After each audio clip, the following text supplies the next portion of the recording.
नमस्कार। शाम के अखबारों की चर्चा चाय के साथ। आज चाय भी गर्म है और चर्चा भी गर्म है। और इसके अलावा कांग्रेस और भाजपा दोनों ही आज अपने अपने अभियान में लगे रहे। जहां कांग्रेस पूरी ताकत लगाकर महू में होने वाली सभा को सफल बनाने की कोशिश करती रही, वहीं भाजपा ने भी इस पूरी सभा को रायता फैलाने में और सभा कम से कम हो या कमज़ोर हो उसको लेकर कोई कसर बाकी नहीं रखी। पर इस पर हम चर्चा करेंगे राजनीति में। पहले हम खबरों पर चर्चा कर लेते हैं, क्योंकि खबरों का मामला ऐसा है, खबरों पर चर्चा आज खबरें हैं और खबरें बहुत सारी। एक खबर सोशल मीडिया से भी उठाई है हमने, विपिन नीमा की लिखी हुई खबर है और अच्छी खबर है ये, इसलिए सोशल मीडिया से मैंने उठाई ये खबर ये। और ये है कि शहर में 4 ओवरब्रिज बनाने को लेकर जो है वो एक निर्णय हुआ है। इसके पहले भी ओवरब्रिज बनने को लेकर कई बार फैसले होते रहे पर वो सफल नहीं हो पाए। तो ये जो ओवरब्रिज बन रहे हैं इस बार बिल्कुल नई तकनीक, तो पीपीपी मॉडल बन रहा है, संचालन, संधारण और हस्तांतरण, हिंदी में ये कहा जाए इसको। इसमें यह है कि आप इसका संचालन करिए, जो पैसे आए वो आप कमाइए और बाद में हमको 30 साल 20 साल बाद सौंप के चले जाइए। तो इस प्रकार के उससे 4 ब्रिज बनाने का, RNT मार्ग पर एक ब्रिज बनना है, ओल्ड GDC पर एक बनना है, पवनपुरी कॉलोनी पे एक बनना है और रिंग रोड से लेकर मूसाखेड़ी पे एक बनना है। इस पे जो होर्डिंग वगैरह लगेंगे उसको लेकर जो है उससे जो कमाई होगी उससे वो अपना खर्च चलाएगा। अब ये भी देखना पड़ेगा कि इतना कौन होर्डिंग और इतना खर्च ले गए, कोई आए, कौन सी कंपनी आएगी जो ब्रिज बनाकर इसके लिए इंतज़ार करेगी, ये तो समय के साथ पता लगेगा। पर इसके पहले 10 फुट ओवरब्रिज बनाने को लेकर नगर निगम ने अलग अलग फैसले लिए और एक भी जगह सफल नहीं हो पाया। और वो आखिरी में अभी तक न तो उनका कुछ प्रक्रिया शुरू हुई ना उनका कुछ हो पाया। पर ये तो बात है, पर ये एक खबर है इसके अंदर जिस पर हम बात कर रहे थे। अब हम अखबारों की खबरों की बात कर लेते हैं। तो मैं आज दोपहर की खबरों की बात कर लेता हूँ। वैसे भी आज 26 जनवरी के अगले दिन छुट्टी होने के कारण आज शाम के अखबारों पर भरपूर लोड रहा, विज्ञापनों का भी लोड रहा और खबरों का भी लोड रहा। तो गणतंत्र दिवस की धूम रही, देश भर में जमकर झंडा वंदन और तमाम आयोजन होते रहे। मुख्य परेड दिल्ली में हुई, मुख्यमंत्री जी ने इंदौर में झंडा वंदन किया और यहाँ संदेश भी दिया। सभी जगहों पर संदेश अलग अलग पड़े गए, प्रधानमंत्री का भी था, राज्यपाल ने भी संदेश दिया और इंदौर में भी संदेश दिए जाते रहे। इसके अलावा जो खबरें हैं, मैं पहले पेज की खबरों की बात कर लेता हूँ। आज अमेरिका के राष्ट्रपति डोनाल्ड ट्रंप ने जो है एक नया फैसला किया और टैरिफ लगा दिया। टैरिफ लगाया उस देश के ऊपर जहाँ पर 2 जहाज़ों में भर के लोग भेजे गए थे जो वहाँ पर अप्रवासी थे, और उन लोगों को वापस उन्होंने वहाँ उतारने से मना कर दिया। जहाज़ वापस लौटे तो उन्होंने उनको तो जेल में डाला और इनको जो है इन पर टैरिफ लगा दिया 25% का। उसको लेकर हाहाकार किया। अब शायद उस पर कुछ समझौता हुआ है, पर इसके चलते आज शेयर बाजार ऐसा धड़ाधड़ गिरना शुरू हुआ है कि लहू लुहान हो गया आधे घंटे के अंदर। शाम तक भी इसमें गिरावट का दौर जारी था। 300-400 अंकों की गिरावट रही और सब में 2 से 3-3, 4-4% के लगभग शेयरों में गिरावट रही। इसके अलावा आज ही बांग्लादेश के ऊपर अमेरिकी राष्ट्रपति ने सारी सहायता, आर्थिक सहायता दी जा रही थी और उनके साथ व्यापार समझौते खत्म कर दिया। इसका बहुत बुरा असर पड़ेगा बांग्लादेश पर। तो ये तो थी पहले पेज की खबरें। एक और खबर मैं आपको बता देता हूँ जो आज सभी अखबारों में आना थी, आज छुट्टी कारण नहीं आई, कि हिंदुस्तान से एक बुजुर्ग दंपत्ति अमेरिका पहुंचे थे तो उनको वहाँ न्यूयॉर्क में रोक लिया। चूँकि उनके पास आने का टिकट नहीं था, अब नए नियम लागू हो गए तो आपको आने का टिकट लेके जाना पड़ेगा। इसके चलते उन दोनों ही लोगों को न्यूयॉर्क से वापस विमान से हिंदुस्तान भेज दिया गया है। ये एक हुआ है। इसके अलावा एक खबर शेखर जी, इस पर जरूर बात कर लेता हूँ मैं, कि कल जो है वो कल्याण मिल की ज़मीन, जो फाइलें थी कल्याण मिल की दुकानों को लेकर, वो फाइलें जो है वहाँ चली गई, मुख्यमंत्री के हाउस पे चली गई और मुख्यमंत्री तक ये मिली नहीं है, पर मुख्यमंत्री के अधिकारियों ने कहा इसको CM हाउस पहुँचा दिया जाए। ये रहा इसके अंदर। बाकी खबरों में एक खबर बात कर लेते हैं। बिलावली तालाब है उसको जो है पर्यटन स्थल के रूप में विकसित किया जाएगा। महापौर जी ने उसको लेकर कहा है, वहाँ पे नावें चलाने को लेकर, वोट चलाने को लेकर और फव्वारे लगाने को लेकर निर्देश दिया है। क्या है, एक नया पर्यटन स्थल बनेगा। हाँ, बिलावली तालाब पर लंबे समय से काम चल रहा है। एक बड़ी योजना के तहत वहाँ काम किया जा रहा है। बिलावली तालाब की ज़मीन काफ़ी अच्छी है, तालाब का बड़ा क्षेत्र हैगा और उस एरिया को अगर डेवलप किया जाता तो वाकई पर्यटन को बढ़ावा मिलेगा और लोग वहाँ पर इंदौर ही नहीं, बाहर से आने वाले जो लोग हैं जो नदी किनारे का नज़ारा देखना चाहते हैं वो बिलावली तालाब जाएंगे और शहर को एक पर्यटन, जैसे खजराना गणेश मंदिर है, रंजित हनुमान मंदिर है, राजवाड़ा है, चतरिया हैं, तो एक हमें नई चीज़ और मिल जाएगी कि हम बिलावली तालाब भी दिखा सकते हैं और एक अच्छा नया पर्यटन स्थल बन जाएगा। तो पर्यावरण के लिए भी बेहतर है, क्योंकि जब ये सब होगा तो पर्यावरण के लिए झाड़ लगेंगे, सब होगा वहाँ पे, और मुझे लगता है कि ज़्यादा अच्छा है। प्रभात किरण के पहले पेज पे जो खबर है वो भी राजनीति पे हम चर्चा करेंगे कि भाजपा ने आज जमकर भांजी मारी है महू की सभा को लेकर। और इसके अलावा इसमें शेखर जी एक खबर ये जरूर हम बात कर लेते हैं, बिजली बकायेदारों की सूची अब चौराहे पर टांगेंगे। ये बिजली पश्चिमी क्षेत्र विद्युत वितरण कंपनी ने एक निर्देश जारी किया। बिजली कंपनी की एमडी जो है रजनीश सिंह ने अधिकारियों की बैठक में कहा है। तो इसमें शेखर जी क्या ये जो जैसे नगर निगम जिनके इनके बकाया है जेल विभाग के, और जो लोग पैसे नहीं दे रहे, इनके भी बोर्ड भी लगेंगे चौराहे पे कि नहीं? उनके नहीं लगेंगे, वो इज्जतदार में गिने। अगर बिजली विभाग कह रहा है तो बकायेदार 1 रुपये का हो या 1 लाख का हो या करोड़ों रुपए का हो, सबके नाम की सूची बाकी चस्पा होना चाहिए। इसमें भेदभाव नहीं होना चाहिए। पता पड़े कि रामलाल का हो रहा है, श्यामलाल का नहीं हो रहा है। पैसे लेना है तो सबके बराबर बोर्ड लगना चाहिए और चस्पा करना चाहिए। पर बिजली विभाग, मुझे नहीं लग रहा कि बिजली विभाग इतना लाचार कब से हो गया। बिजली विभाग तो कहा जाता है कि सबसे अपडेट विभाग हैगा। आप बिजली का बिल नहीं भरते हैं तुरंत आपकी बिजली काट दी जाती है, आप पैसा नहीं भरते और वापस बिजली जुड़वाने का चार्ज भी वो आपसे लेता है।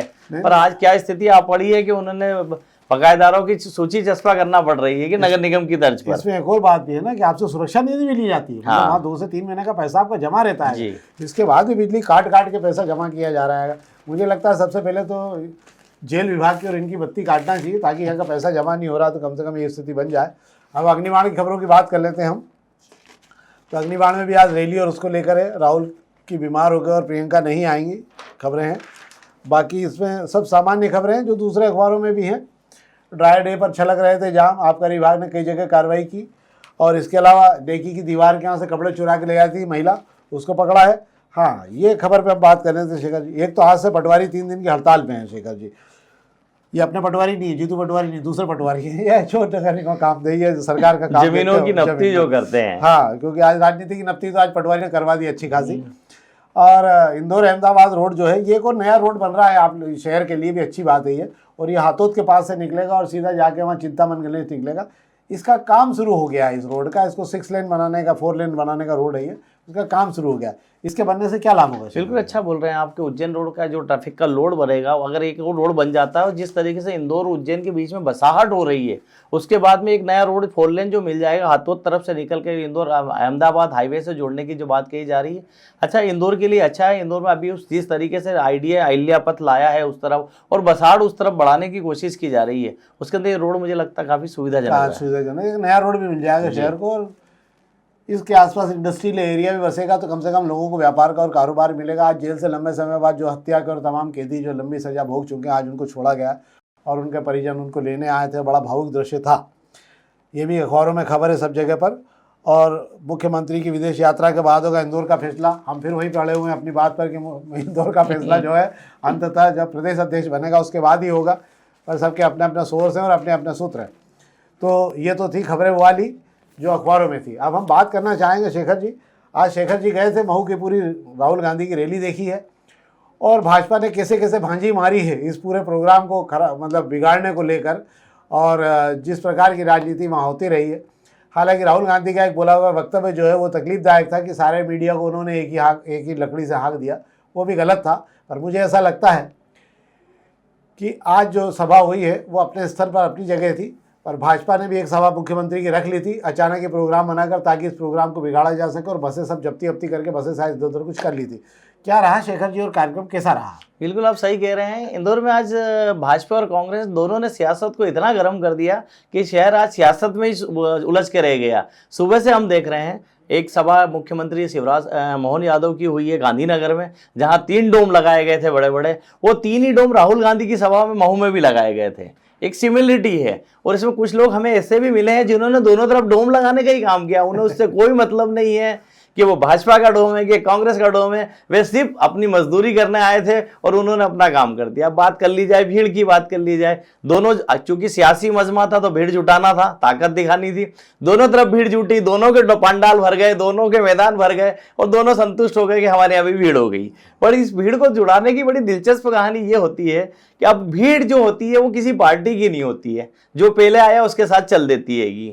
तो बसों की बात आ गई। बसें चूंकि बीजेपी का कार्यक्रम आ गया, मुख्यमंत्री का कार्यक्रम था, जन कल्याणकारी हितग्राही सम्मेलन था, उन लोगों को वहां पर बुलाया गया है जो सरकारी योजनाओं का फायदा ले रहे हैं। अब सरकारी योजनाओं का फायदा लेंगे तो सरकारी काम में तो जाना पड़ेगा सरकार के मजमे में। बसें जो थी बसों का टोटा कांग्रेस को पड़ा, बीजेपी को नहीं पड़ा। जीतू पटवारी ने बड़े दावे से कहा था कि 2 नंबर से भीड़ लेके आओ, मैं 100 बसें मैं खुद दूंगा, उसका पैसा भी मैं उठाऊंगा। पर समस्या हो गई, 100 बसें जुटाने में जीतू पटवारी के भी टांके ढीले हो गए। पर हाँ, बसें जुटा ली उन्होंने, इधर उधर से छोटी गाड़ियां कर ली, गाड़ियां तो आ गई, इंदौर छोड़ के दूसरे जिलों से आ गई, गाड़ियां आ गई, सब हो गया। पर गाड़ियां आती, जब तक भाजपा की जो गाड़ियां थी वो वार्डों में और जोनों पर पहले सुबह पहुंच गई, तो भीड़ पहले उसमें सवार हो गई। और फिर भाजपा का अपना एक नेटवर्क है, उनके पास सारे हितग्राहियों के नंबर भी हैंगे, तो वो उन नंबरों पे फोन गनगनाए गए, जोन से भी फोन गए, भीड़ तो वहां चली गई। पर मालवा में इंदौर तरफ से अगर भीड़ रुकी है तो निमाड़ तरफ से और महू के आगे के जितना भी एरिया है उधर से भीड़ ने उसके कमी को पूरा कर दिया। और दोनों तरफ मैं कहता हूँ कि अच्छी सभा हुई है और दोनों तरफ भीड़ हो गई है। दोनों ही लोग खुश रहेंगे, मतलब कांग्रेस को भी अपनी ताकत दिखाने का मौका मिला, वो भी खुश है, भले ही निमाड़ के भरोसे से भीड़ आ गई हो। वैसे भी मैं मानता हूं कि गांधी परिवार को और कांग्रेस को लेकर अभी भी जड़ें इतनी कमज़ोर नहीं है, तो मुझे ऐसा लगता है कि शायद उस ग्रामीण क्षेत्रों में जहाँ जहाँ कांग्रेस की अपनी पकड़ है, वो अपने स्तर पर तो लोग लाए ही होंगे, लोग आए भी होंगे। यहाँ चूँकि मुख्यमंत्री का कार्यक्रम था और यहाँ संगठन साथ में खड़ा रहता है। कांग्रेस के साथ ये है कि संगठन साथ में नहीं खड़ा, केवल संगठन के नेता खड़े होते हैं, और भाजपा में ये है कि पूरा संगठन साथ में खड़ा हो जाता है किसी मामले में। इसका लाभ भाजपा को यहाँ पर भी मुख्यमंत्री की बैठक में मिला है। तो इसके अलावा तो उनकी बात हुई, विशेष कुछ हुआ? विशेष की बात करेंगे अगर हम देखा जाएंगे, क्योंकि राहुल गांधी का भी अपना एक व्यक्तित्व हैगा। राहुल गांधी को सुनने के लिए लोग दूर दरार से अपने आप आ जाते हैं, लोगों को लाना नहीं पड़ता। राहुल गांधी को सुनने में लोगों की दिलचस्पी हैगी चीज़ों के साथ में। राहुल गांधी में जो मैच्योरिटी आ रही है, राहुल गांधी का जो अंदाज है। पर हालांकि चूंकि आज उन्होंने मीडिया पे जो हमला बोला, आप जो बात कर रहे हैं, वो वाकई सबको उन्होंने एक हाथ से हाक दिया, उससे तो कहीं ना कहीं मीडिया में नाराजगी भी जताई गई। पर ठीक है, ये राहुल गांधी के अपने निजी विचार हैंगे। पर ठीक है, उन्होंने जो बोला काफ़ी अच्छा बोला, लोगों को काफ़ी पसंद भी आया। फिर बात करें व्यवस्थाओं की, अगर बात करें कांग्रेस में जो अव्यवस्था फैलती है वो आज भी दिखाई दी। मतलब सीनियर लीडर सामने से मंच से कह रहे हैं कि झंडे मत लहराओ, हल्ला मत मचाओ, चलती कार्यक्रम के अंदर डीजे बजाए जा रहे हैं, ढोल बजाए जा रहे हैं, झंडे लहराए जा रहे हैं। दिग्विजय सिंह बैठ के समझा रहे हैं कि रोक दो, नहीं सुन रहे हैं। उन्हें खुद को उठ के माइक से बोलना पड़ रहा है, उसके बाद भी नहीं मान रहे हैं। राहुल गांधी ने तक एक बार जीतू पटवारी से कहा कि ढोल बनवाना बंद कराओ। एक्चुअली आप लोग उनको सुनने आए हैं, जिनको वो सुन तो लो, पर कांग्रेसी सुनते कहाँ हैं, सुनना कम, हल्ला ज्यादा मचाते हैं। पता नहीं क्यों शक्ति प्रदर्शन करके ये दिखाना चाहते हैं। पर बीजेपी में इस बात को संगठन की गाइडलाइन होती है, संगठन का डंडा रहता है, उसका डर रहता हैगा। तो बीजेपी में इस तरह की अव्यवस्थाएं कार्यकर्ताओं के थ्रू बिगाड़ते हुए देखने को नहीं मिलती है। पोस्टर वार की अगर हम बात कर ले, इसका एक बड़ी दिलचस्प चीज पोस्टर वार की भी देखने को मिली है।